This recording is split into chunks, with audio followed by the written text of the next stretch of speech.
오늘날은 사람들이 향수를 다 몸에 발라서 향기를 드러내는 화장품의 용도로 그렇게 사용을 하지 않습니까? 그런데 원래 향수의 기원은 사람들의 몸에 향기를 뿌리려고 하는 향수의 용도가 아니었습니다. 향수가 최초로 발명되어서 사용된 곳은 고대 인도라고 그렇게 합니다.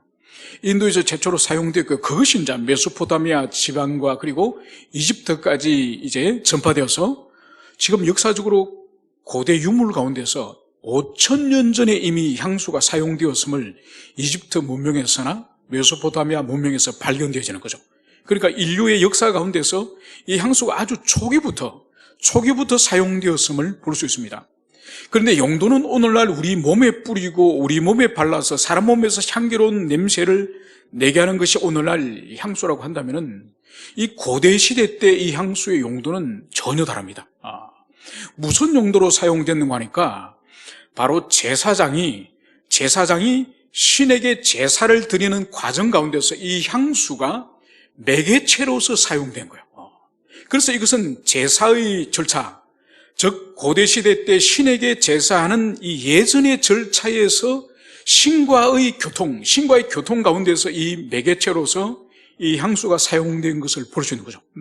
그래서 메소포타미아도 그렇고 이집트도 그렇고 제사장들이 제2과정에서 이 향수를 바르고 제사를 드린 것을 그렇게 볼 수가 있는 것이죠. 지금 우리가 쭉 묵상하고 있는 이 말씀은 출애굽기 25장부터 지금 계속되어지는 말씀입니다. 그러니까 24장에 이제 이스라엘 백성들이 드디어 하나님과 언약식을 체결하지 않습니까? 짐승의 피를 뿌리면서 이제 너희는 나의 백성이 되겠느냐? 그리고 너희는 너희들의 하나님으로 받아들이겠느냐? 그리고 하나님께서는 이스라엘 백성들이 이제 당신의 백성으로 받아들이는 언약식을 출애굽기 24장에서 합니다.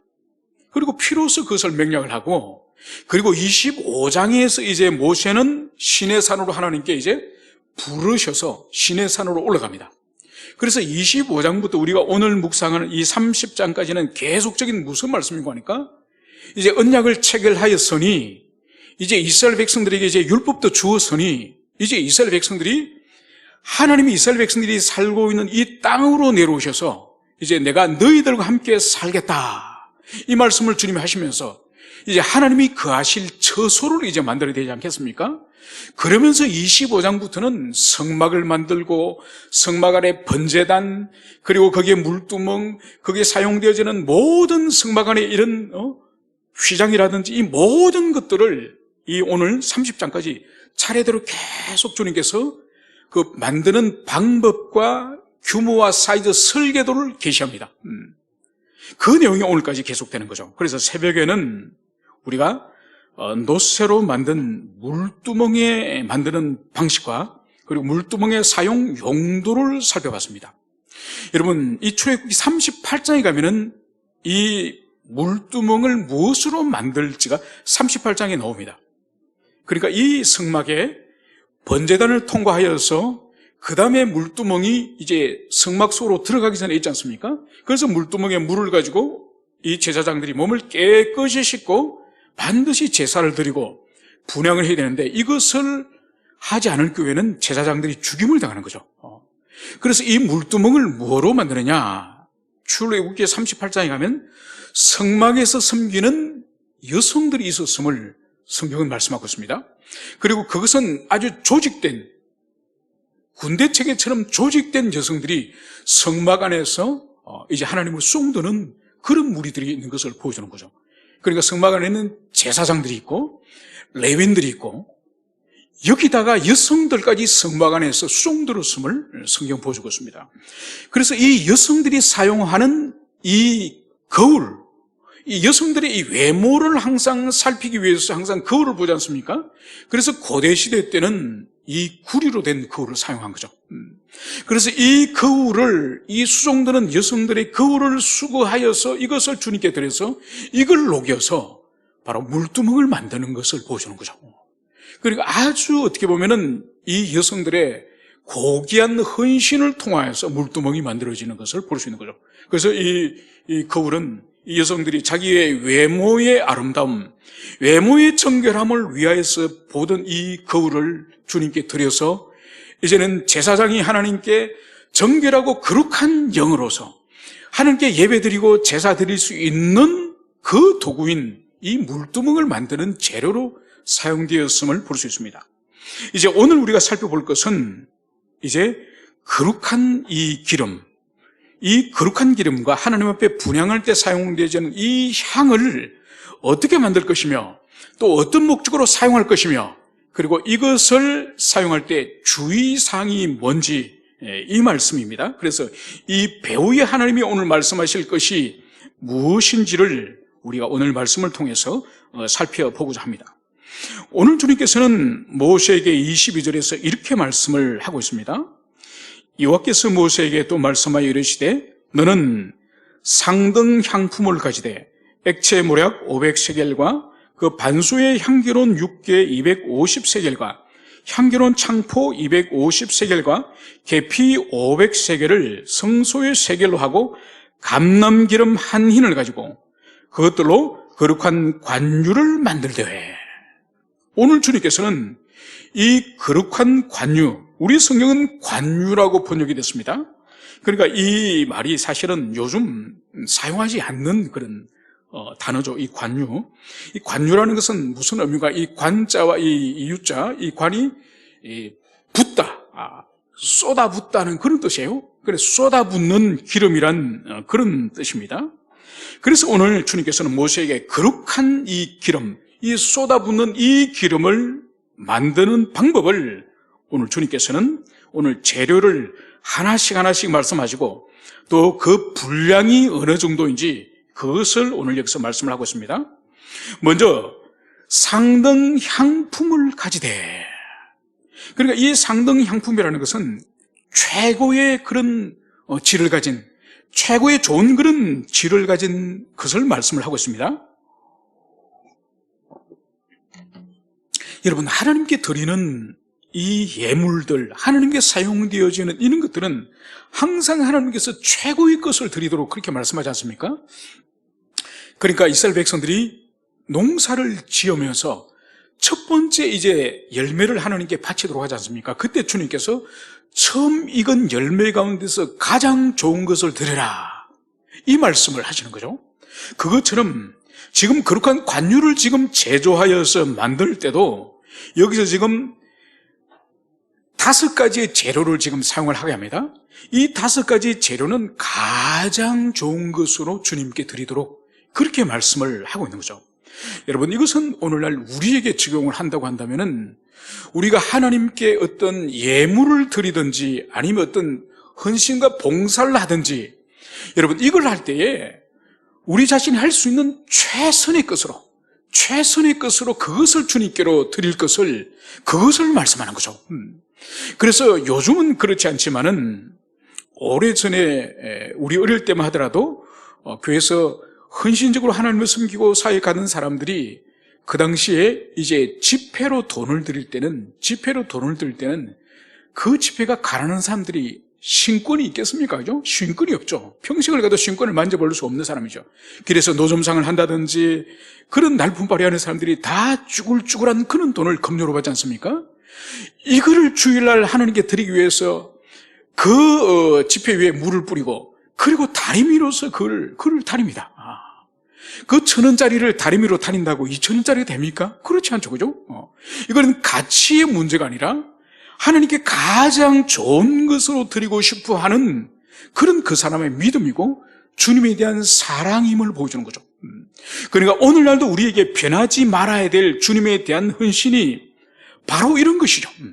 이런 것은 설교자인, 목회자인 우리 자신으로부터 시작해서 모든 성도들에게 마찬가지입니다. 모든 성도들이 교회 안에서 어떤 형태든지 하나님 앞에 예배를 드리든지 섬기든지 하더라도 가장 자신이 할 수 있는 가장 좋은 것으로, 최선의 것으로 하나님께 드려야 됨을, 그것을 여기서 보여주는 거죠. 그래서 설교자는 말씀을 연구하면서도 가장 온 힘을 다하여 말씀을 연구하고 또 온 힘을 다하여 증거하고, 그리고 찬송을 인도하거나 반주를 하거나 주일학교 아이들을 가르치거나 교회에서 청소를 하거나 모든 크고 작은 섬김 가운데서도 가장 좋은 것으로, 최선의 것으로 그렇게 주님을 섬기는 그 마음으로 공동체 안에서 이런 모양 저런 모양으로 섬길 것을 보여주는 것이 바로 상품의 이 향품은, 이 상품의 향품으로 이 관유를 만들 것을 오늘 여기서 말씀을 하고 있습니다. 그래서 여기서 사용되어지는 몰약이나 그리고 육개나 그리고 창포, 계피 이렇게 번역이 되었지만은 우리 문명, 우리 문화권에서 있는 창포라든지 이 계피와는 좀 다릅니다. 그래서 여기서 이 주로 팔레스타인 광야에서 사용되어지는 아라비아라든지 인도에서 사용되어지는 아주 고급스러운 아주 귀한 그런 향품을 여기서 지금 4가지를 지금 언급을 하고 있습니다. 그리고 어떤 것은 500세겔, 어떤 것은 250세겔 분량의 이 향을 가지고 뭘 하느냐? 바로 24절, 감람기름 한 흰을 가지고 거룩한 관유를 만들 때. 그러니까 이 깨끗한 순결한 이 감람 올리브 기름, 이 기름에다가 이 4가지의 향품을 넣어서 이제 그것을 이제 향유를 만들도록 그렇게 하고 있는 것을 볼 수 있습니다. 그러니까 이 향품이 한 종류 한 종류 모두가 향기가 지극한 아주 아름다운 그런 향품들입니다.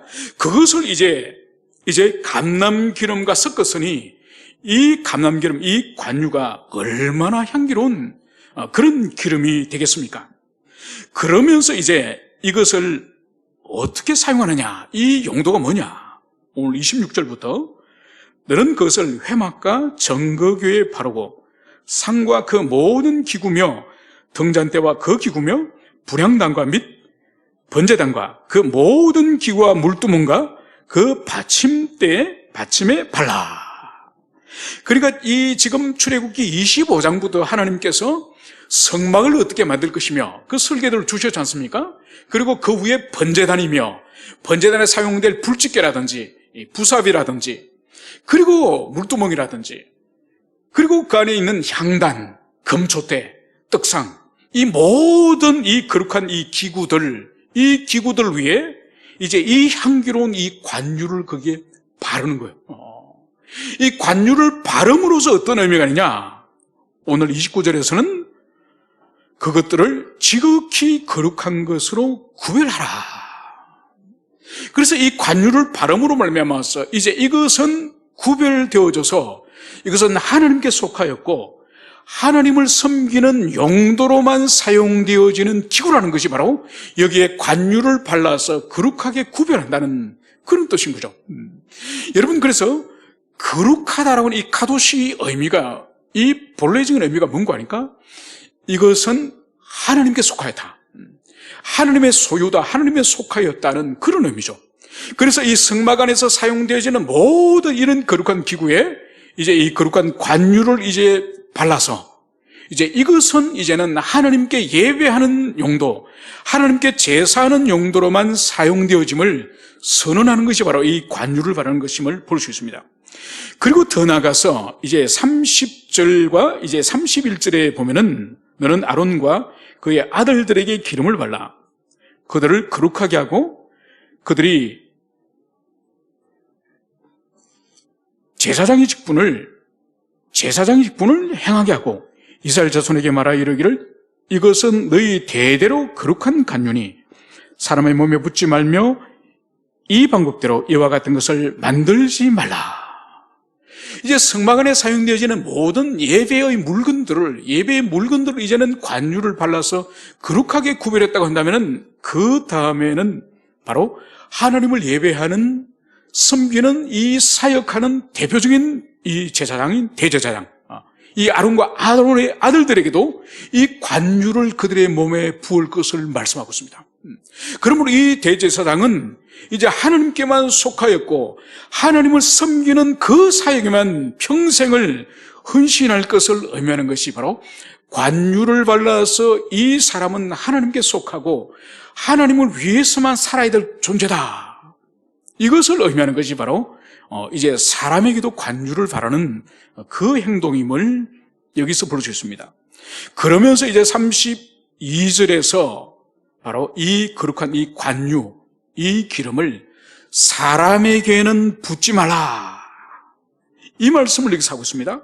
그리고 이 방법대로 하나님께서 지금 모세에게 알려주신 이 관유를 만드는 이 방법대로 이것을 만들지도 말라. 지금 하나님께서는 이 거룩한 관유에 대한 이 주의사항을 두 가지를 여기서 보여주는 것을 알 수 있습니다. 여러분, 사람의 몸에 붓지 말라라고 하는 의미가 뭘까요? 이 향기로운 이 관유를 사람의 몸에 사람들이 왜 바르려고 할까요? 여러분, 이것은 이 팔레스타인의 이 주변 문화에서 발견되어지는 그 향수들은 제 용도로도 사용되었지만은 이 왕이라든지 이 제사장들이 그리고 사람들이, 귀족들이 이것을 향수로서 몸에 발랐거든요. 그래서 주님께서는 하나님께만 구별되어서 거룩하게 사용되어지는 이 관유를 절대로 사람 몸에 자기의 어떤 고귀함을 상징하는, 자기 자신이 다른 사람과 차별을 두기 위해서 자신이 향기로운 이 향을 바르는 존재라고 하는 이 자기 과시욕으로서 절대로 사용하지 말 것을 말씀합니다. 그리고 또한 이것을 만들지도 말라. 이 말씀을 여기서 하고 있습니다. 그러면서 33절에서는 이 하나님의 말씀을, 이것을 범하는 자에게 어떤 하나님의 이제 경고가 있는지, 오늘 이와 같은 것을 만드는 모든 자와 이것을 타인에게 붓는 모든 자는 그 백성 중에 끊어지리라. 바로 하나님이 금하신 이 관유, 거룩한 이 향기가 난 이 기름을 사람 몸에 자기 향수로 바르든지 아니면 이것을 만들든지 그 사람은 하나님 앞에 저주를 받아서 끊어질 것이다. 이 말씀을 여기서 하고 있습니다. 여러분, 그러면은 이 향유, 이 거룩한 이 관유를 만들어서 이제 하나님을 섬기는 제사장과 하나님을 섬기는 이 거룩한 기구에 바르라고 하는 이 의미는 영적인 의미가 뭘까요?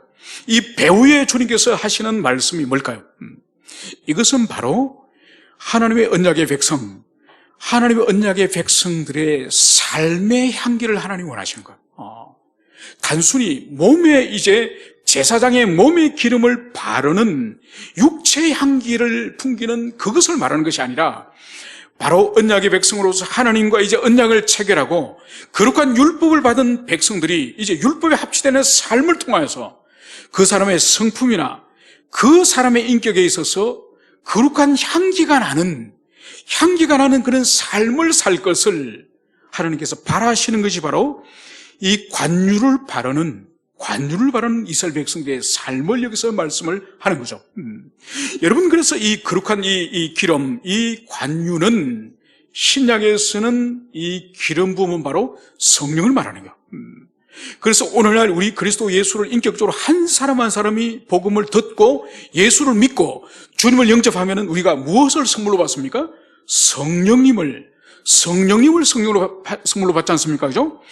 그거를 의미하는 것이 여기서 바로 오늘 관유를 붓는, 이것이 바로 신약 시대의 거룩한 성령을 받는 이 그림자가 오늘 거룩한 관유를 붓는 이것임을 보여주는 거죠. 그래서 이것을 바로 모형론적으로 성경을 해석할 때에 이제 이 거룩한 이 관유를 구약시대 때 제사장과 하나님을 섬기는 기구에 부었다고 한다면은 이제 신약시대 때는 예수 그리스도를 믿는 한 사람 한 사람에게 성령 부으심을 그것을 보여주는 것이 오늘 이 관유를 붓는 것임을 볼 수 있습니다. 여러분, 그러므로 말미암아 하나님이 우리에게 원하는 것은 성령이 부어졌으니 우리에게 관유의 아름다운 향기를 풍기듯이 성령의 향기를 피우는 것이, 성령의 향기를 드러내는 이것이 오늘날 신약 교회에 우리 한 사람 한 사람에게 원하시는 것임을 그것을 보여주고 있습니다. 여러분, 그러면 성령의 향기를 바란다는 의미가 뭘까요? 관유를 바를 때에 거기 있는 네 가지의 그 향기가 확 풍기면서 얼마나 주변에 있는 사람들에게 향기로운 그런 냄새를 맡게 합니까?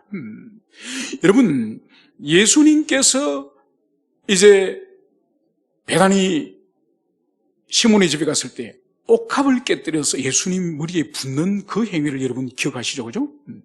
그러니까 이것은 우리가 예열할 때에 문화적인 배경을 이해해야 됩니다. 뭔가 하니까 이 팔레스타인은 물은 귀하고 물은 귀하니 씻기는 힘들고 또 온도가 45도, 55도 이렇게 올라가지 않습니까? 그러니까 땀과 그리고 그 바람과 먼지가 얼마나 심합니까? 그러니까 물은 귀하니 씻지는 못하고 또 더우니 땀을 많이 흘리면서 먼지라든지 이 티끌이 몸에 붙으니 사람이 외출을 하고 들어가면 몸이 지저분합니다. 오늘 우리가 손을 씻고 샤워하고 이런 분위기가 아닌 거죠. 그래서 몸에서 이 사람의 이 채취와 땀 냄새가 아주 지독합니다.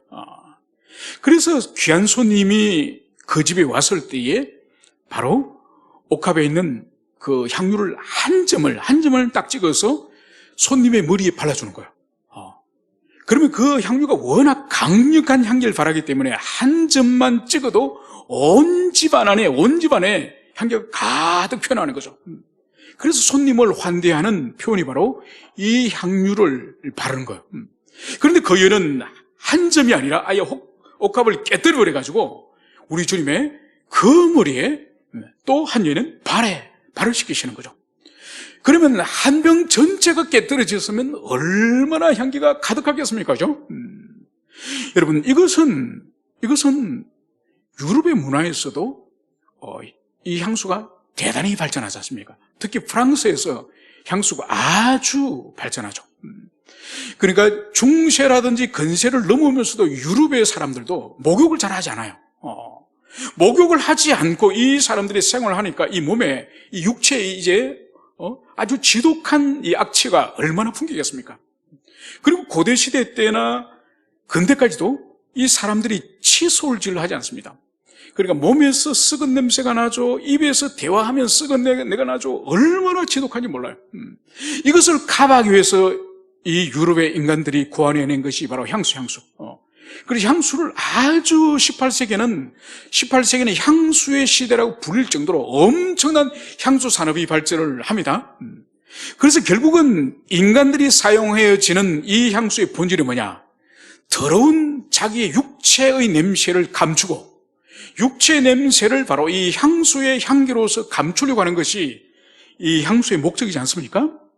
여러분, 그것처럼 이 관유의 목적, 이 관유를 붓는 목적 또한 영적으로 해석을 할 때에 바로 우리가 가지고 있는 이 자연적인 본성 가운데 있는 부패하고 이 추루하고 이 더러운 이 본성을 이제 거룩한 성령의 향기로서 이것을 덮기를 원하신다는 그것을 볼 수 있는 거죠. 여러분, 그래서 이 성령의 향기는 바로 뭐냐? 갈라디아서 5장에 가면은 성령의 열매가 있지 않습니까? 그죠? 성령의 7가지 열매. 그 열매가 바로 이 성령의 향기인 것을 볼 수 있습니다. 여러분, 성령의 그 열매가 특징이 뭘까요? 그 특징은 눈에 보이지 않는 거예요. 바로 사람의 인격과 성품에 있는 것이 성령의 열매예요. 그래서 밖으로 어떤 큰 일을 행하거나 능력이 대단하거나 대단히 헌신적이거나 이것이 성령의 열매가 아니에요. 성령의 열매는 바울이 분명히 말씀을 하고 있습니다. 사랑과 희락과 화평과 양성과 충성과 온유와 절제니. 여러분, 이것은 사람의 인격과 성품을 말하는 거예요. 그러니까 인격과 성품 안에서 예전에 없던 사랑이 그 사람이 자라가고, 그리고 희락, 거룩한 기쁨, 예전엔 우울하였고 일이 잘 안 되면 슬펐고 낙심이 되었고 환경에 따라서 이 마음이 휘둘렸던 그 사람 안에 이제 성령이 들어오셔서 우리를 다스리심으로 말미암아서 거룩한 기쁨이 항상 넘치는 거예요. 내가 그리스도 안에 있으므로 어떤 환난과 결핍을 당한다 할지라도 거룩한 기쁨이 계속 일어나는 이것이 희락. 그리고 화평이 뭔가요?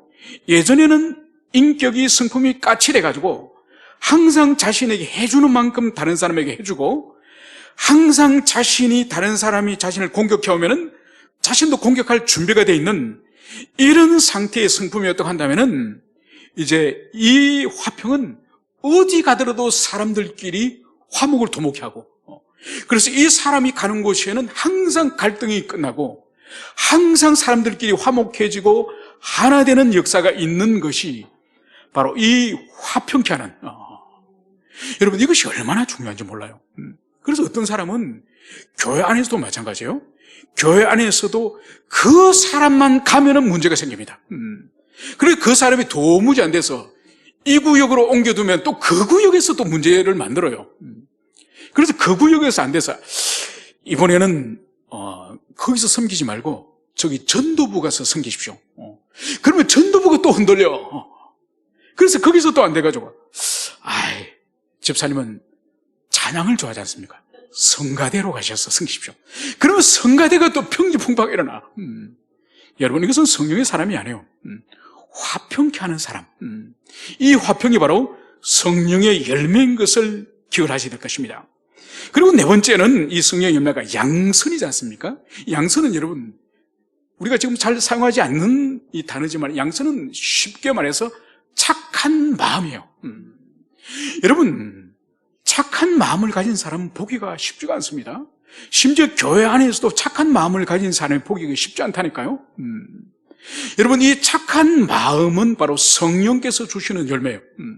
그래서 항상 어떤 사람 보면은 마치 이 낚시바늘처럼 항상 이제 걸어가지고 시비를 걸든지 아니면 말싸움을 하든지 간에 항상 이 꼬투리를 잡으려고 이 전투적인 자세를 가지고 있는 사람들이 있습니다. 양선한 사람이 아닙니다. 그래서 항상 이 착한 이 마음, 그리고 충성. 이 충성은 뭔가요? 어떤 맡겨주신 일에 대한 성실함, 신실함을 말하죠. 그러니까 무책임하고 약속을 지키지 않고 이런 사람은 절대로 성령의 사람이 아니에요. 그리고 온유, 절제. 뭔가요? 그 마음의 이 부드러움, 그리고 절제. 자기에 대한 이 통제의 능력. 여러분 이것이 바로 성령께서 우리 속에 들어오셔서 우리 안에서 일하심으로 말미암아서 우리 속에서 존재하지 않았거나 미약하였던 부분이 점점점 온전해져서 결국은 마지막에 주님이 원하시는 것이 바로 뭐죠? 그리스도 예수를 닮는 거예요. 이 성령의 열매는 다른 특별한 어떤 대상을 닮아가는 것이 아니라 이 지상에 사람으로 오신 하나님이신 성자 그리스도 예수 그분을 닮아가는 것이 바로 이 성령의 열매를 말하는 거예요. 이것이 바로 오늘 바로 성령의 기름 부음을 받은 구약에서 관유를 부었다고 한다면 신약의 예수를 믿음으로 말미암아서 성령 부음을 당한 우리들의 인격에 맺힐 것이 바로 성령의 향기요 이 성령의 열매인 것을 여러분들이 가슴에 새기시기를 바랍니다. 이제 우리가 마지막으로 살펴볼 것은 이제 거룩한 향에 관한 것입니다. 여러분 이 거룩한 향을 이제 만드는데 이 향의 용도는 바로 뭔가 하니까 여러분 성막의 이제 휘장을 첫 번째 휘장을 탁 열고 들어가면은 오른편에는 이제 12지파를 상징하는 12떡이 있죠. 그죠? 12떡이 있고 왼편에는 뭐가 있습니까? 그 성소의 캄캄한 어둠을 밝히는 금등대가 있지 않습니까? 그죠? 금등대가 왼편에 있고 그리고 바로 정면에 무엇이 있죠? 거기에 금으로 만든 향단이 있어요. 향단. 그래서 그 금향단에서 이제 아침 저녁으로 제사장이 들어가면 그 향단에서 향을 피우지 않습니까? 아침에도 피우고 또 저녁에도 한번 피우고 바로 정면에 있는 것이 그 금향단이에요.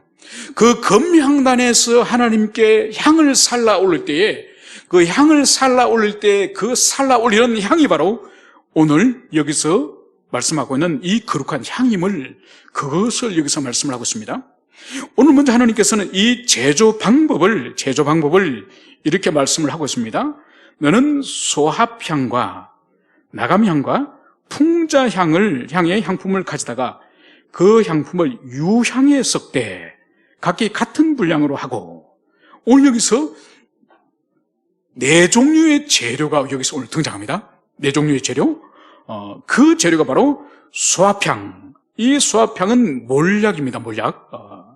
그리고 나감향은 이것은 지중해 이 조개에서 추출한 향입니다.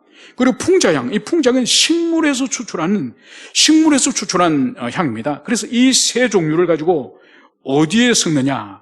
바로 유향에 섞으라. 이 유향은 뭔 거니까 우리 이제 한글 성경에서는 이 유자가 이게 우유할 때 그 유예요. 그리고 이것도 이 유향을 생산하는 이 나무에 이제 칼집을 주면은 상처를 주면은 거기서 우윳빛 같은 진한 액체가 이제 흘러나옵니다. 그것이 유향이에요. 아주 향기로운 거죠. 그래서 이 유향에 이 세 가지 향을 섞어서 이제 이 향을 만드는 것을 여기서 볼 수 있습니다. 그러면서 이 유향을 이제 이 방식대로 만들면서 오늘 35절에 보면 소금을 쳐서 성결하게 하라. 소금을 칠 것을 여기서 말씀을 하고 있습니다. 여러분, 소금의 의미가 뭐죠? 소금은 부패하지 않고 상하지 않도록 하는 것이 이 소금의 의미지 않습니까? 여러분, 그래서 여기서 우리가 볼 수 있는 것이 이 향의 의미는 뭘까요? 우리가 요한계시록에서 향의 의미를 가장 정확하게 요한계시록 8장에서 그것을 말씀하고 있습니다. 우리 잠깐 찾아서 읽어보도록 하겠습니다. 계시록 8장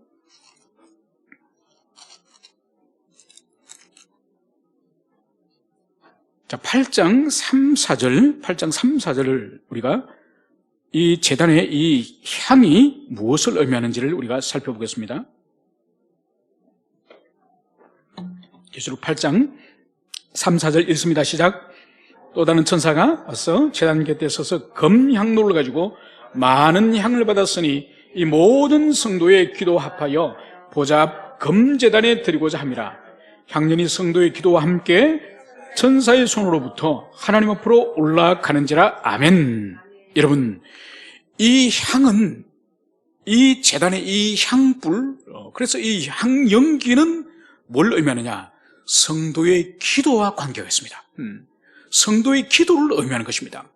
그래서 여기서 우리가 볼 수 있는 것이 지금 이 향을 만들게 하여서 이 향을 가지고 이제 연기를 피워 올릴 때에 이것은 바로 당신의 백성, 언약의 백성들이 하나님께 기도할 때에 기도가 하나님께 상달되어지는 것이 오늘 계시록 8장에서 바로 이 향의 연기와 함께 이 성도의 기도가 천사의 이제 손에 의해서 하나님 앞에 올려감을 그것을 여기서 보여주고 있습니다. 여러분, 그러면 이 향을 만들 때에 이 소금을 치라고 하는 이 의미가 뭘까요? 이것은 바로 향이 부패하지 않도록 향을 보존한다는 의미도 있지만은 영적으로 해석을 한다면 이것이 뭔가 하니까 성도의 기도를 할지라도 그 성도의 기도 가운데 개인의 욕심이라든지 개인의 탐욕이 가미되는 하나님의 뜻이 합치되지 않는 그런 기도가 있다는 것이죠. 그것을 바로 제하도록 하시는 것이 바로 소금을 친 이 향을 말하는 것이죠. 여러분, 그래서 주님께서도 무엇을 먹을까, 무엇을 입을까, 그것을 기도하지 말라고 말씀하지 않습니까? 그러면서 그것은 이방인들의 기도다, 이방인들이 구하는 것이다, 이 말씀을 하시는 거죠. 여러분, 그렇지 않습니까? 이 세상에 어떤 종교를 믿든 심지어 샤머니즘을 믿든지 뭘 하든지 간에 기도가 다 있지 않습니까? 그 기도의 대부분의 내용이 뭐죠?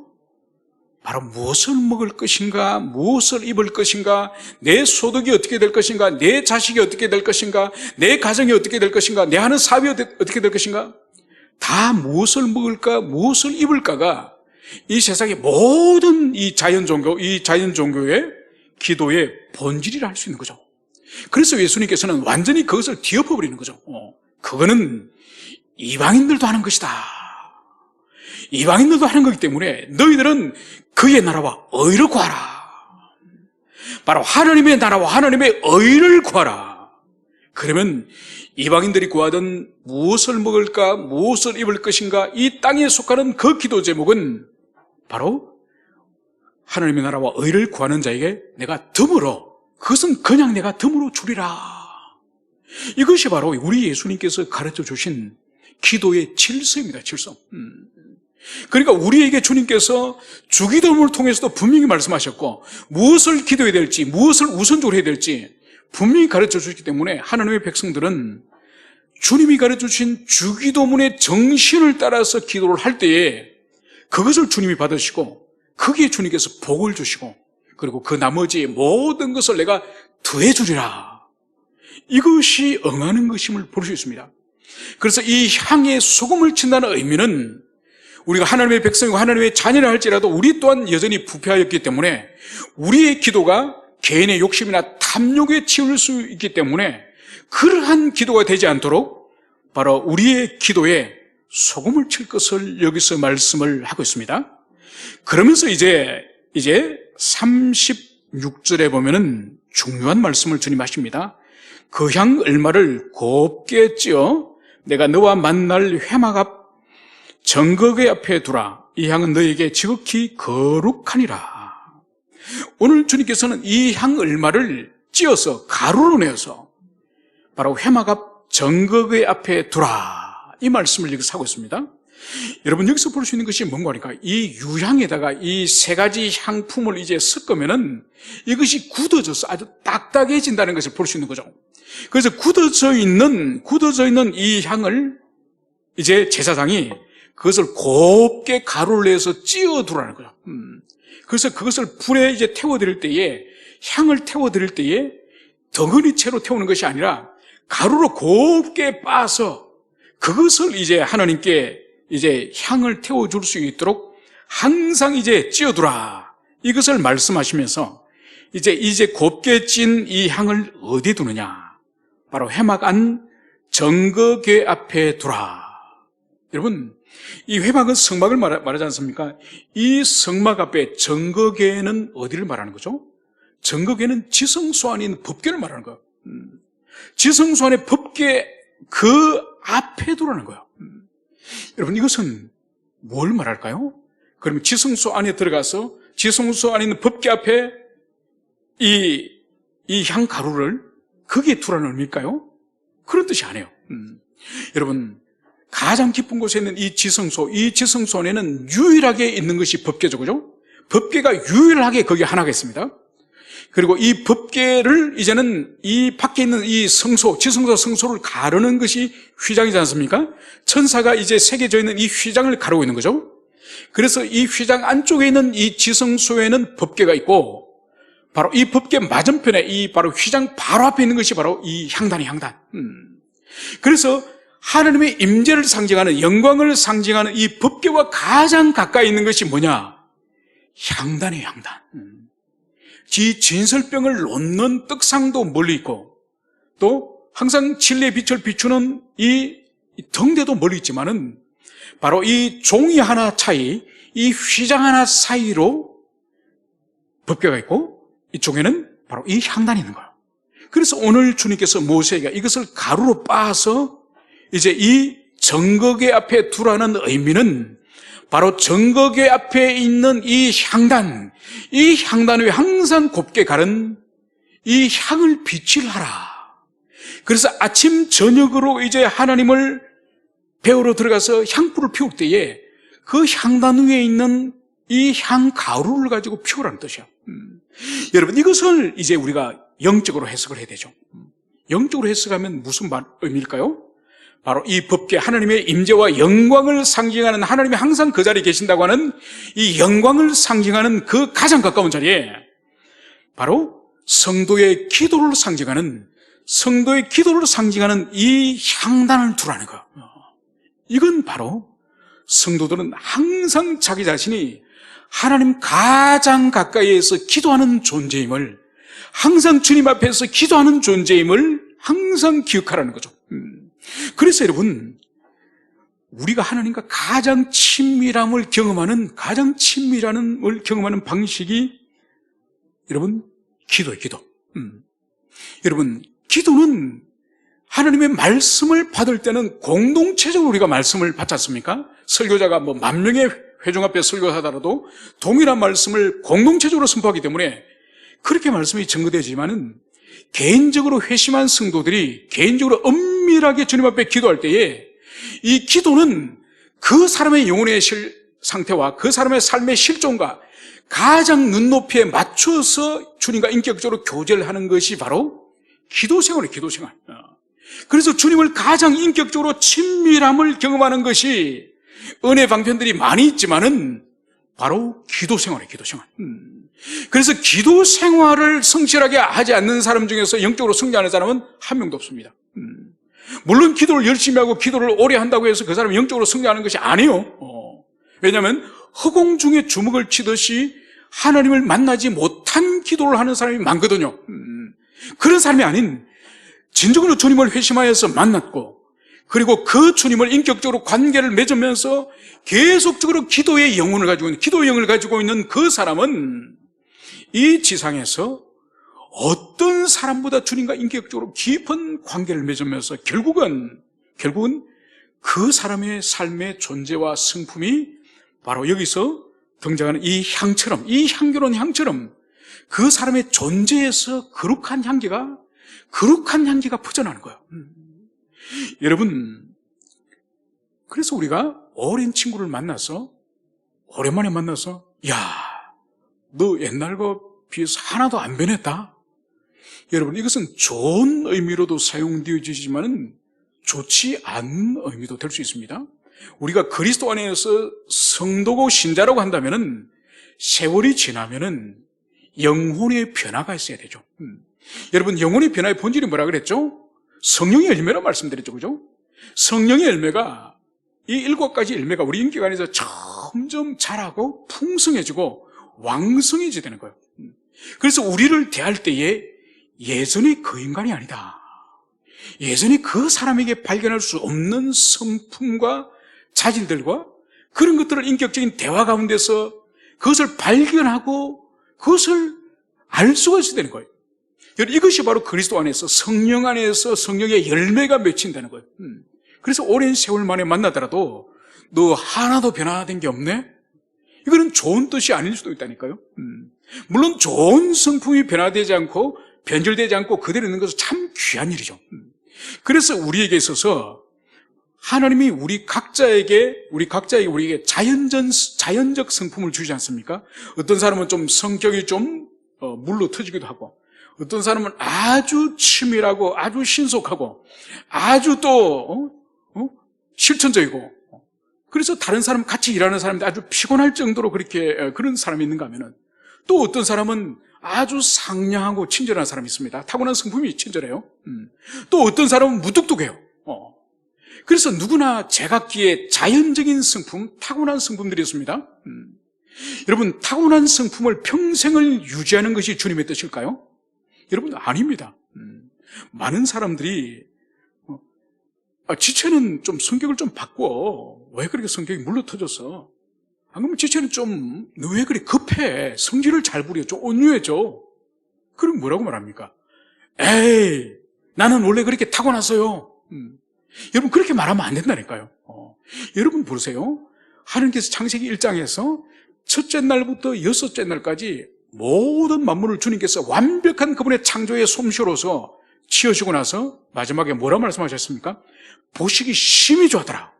주님의 창조는 완벽한 창조, 완벽한 작품이에요. 그러면서 아담에게 주님께서 이 창조 세계를 어떻게 위임하셨습니까? 정복하고 다스려라. 여러분, 완벽하게 창조하셨으면 미술전에, 어떤 회화전이나 미술전에 가면 반드시 그 앞에 붙여놓은 것이 뭡니까? 손대지 마세요. 보기만 하세요. 여러분, 인간 예술가가 손으로 만든 건데도 손대지 말라고 말하는데, 하나님이 완전한 창조를 하셨는데도 주님께서 아담 손대지 마, 그렇게 말씀하지 않으셨다는 거예요. 정복하고 다스리라는 거예요. 그것처럼 주님께서 우리의 부모를 통해서 모태로 우리가 태어나서 어떤 기질과 성품을 가지면은 그것이 완성태가 아니에요. 완성태. 잠재태예요. 물론 철학적 용어지만은 이 잠재태, 가능태, 이것이 뭔가 하니까 가능성이 그 속에 있기 때문에 개발하고 다듬고 그것을 새롭게 더 아름답게 빚어라는 거예요. 바로 주님이 6일 동안 세상과 천지를 창조하셨지만은 아담에게 손도 대지 말라는 것이 아니라 주님이 완벽한 잠재태로 만드셨지만은 그게 아담의 노동과 아담의 문화명령의 사명을 거기에 부여하여서 더 아름다운, 하나님이 창조하신 것보다 더 높은 수준의 것을 만들도록 하신 것처럼 하나님이 우리를 이 세상에 보내실 때에 우리가 각자가 가지고 있는 성품이 있습니다. 기질이 있습니다. 그걸 그대로 유지하는 것이 하나님의 뜻이 아니라 하나님을 섬기기에 더 적합한 성품, 이웃과 지체를 섬기기에 더욱 적합한 성품으로 우리 자신을 빚어가야 되는 거예요. 이게 우리의 사명이에요. 그래서 이 향품을 이 세 가지 향품이 각자 따로 있을 때보다 이 세 가지와 이 기름을 섞어가지고 얼마나 아름다운 이 유향까지 섞어서 이 네 가지 이 향품이 섞일 때 얼마나 고귀한 것이 되겠습니까? 이것처럼 우리도 이 땅에 태어난 우리의 성품을 끊임없이 말씀과 성령 앞에 쳐서 복종하여서 우리에게 태어나서 자연적으로 가졌던 그 아름다운 것보다 능가하는 그런 고귀한 성령의 열매가 우리 모두에게 열리고 맺히기를 축원합니다. 함께 기도하시겠습니다.